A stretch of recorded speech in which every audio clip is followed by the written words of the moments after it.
let's get into de-essing.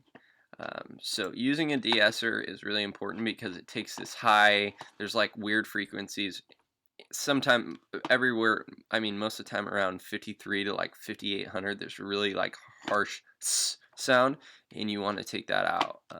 So here we go. Numb off 10 shots of the rum. Let it drip down my tongue. Now I'm feeling numb.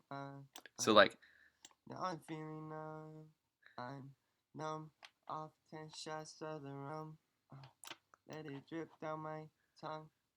Now I'm feeling numb. I think like minus 61 on this one sounds good, and it's gonna vary. That's not like an exact number. It's just like on the input of this one, that's where it hits, and it takes away those S's.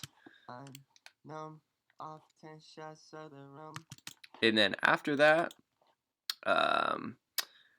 we're gonna get into using compression to bring it up. So so limiting, then throw an EQ and a de-esser, and now we're gonna, since it's quiet, I'm numb off 10 shots of the rum. we're gonna bring it up with some compression. So first we're gonna take it down here to where the normal audio sits. I'm numb off 10 shots of And I use CLA 3A. It's great for vocals. Like I use it on all my my plugin racks for vocal mixing. It's my favorite. That and Slate Digital is amazing too. But anyways, so we'll start with this. I'm numb off 10 shots of the rum. Let it drip down my tongue. Now I'm feeling numb. Now I'm feeling numb. So you can see the compressor working right here. Rum. It's not working very hard, so I'm gonna put it up. Now I'm feeling numb. Now I'm feeling numb. So it's not working too hard, it's just doing like a little bit of compression. That's perfect. I don't want to, I'm going to use multiple compressors instead of just putting all the load on one compressor. That's something easy you can do. I like the sound of it better than rather than just using one compressor, but to each its own. So now I compress it a little.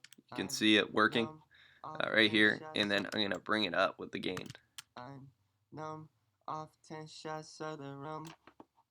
Let it drip down my tongue. Now I'm feeling numb. Put a little more peak reduction. Now I'm feeling numb. So, and now what I'm going to do is listen to the difference. I'm numb off 10 shots of the rum. And now with it on. I'm numb off 10 shots of the rum. It's louder and it's a little smoother. So what you can do after that is, after you brought it up with compression, maybe throw another EQ on. This is something just to get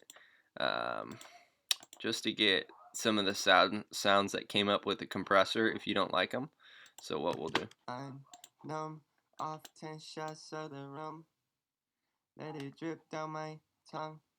Now I'm feeling numb. Now I'm feeling numb.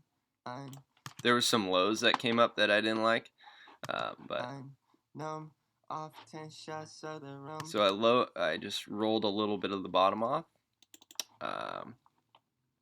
So let's do, and then what I'm gonna do is put one more limiter on there after the EQ, just to get it pretty much like sitting where I want it to. If it's hitting. I'm numb off 10 shots of the rum. Let it drip down my tongue.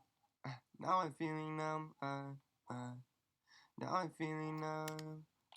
Just limit it a tiny bit, just like not even like a full -1 dB, just like a tiny bit to just take the top peaks off.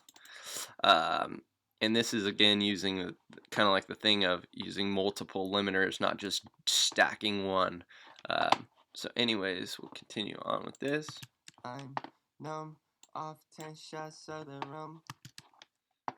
And then we'll pick up on part 2. And in part 2, we'll go into adding onto your rack, your vocal mix chain here,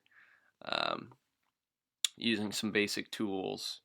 And we'll add some more compressors, and then we'll brighten it up with some more EQ, and then use some other plugins that I would recommend. And then we'll get into using reverb and delays. All right. later.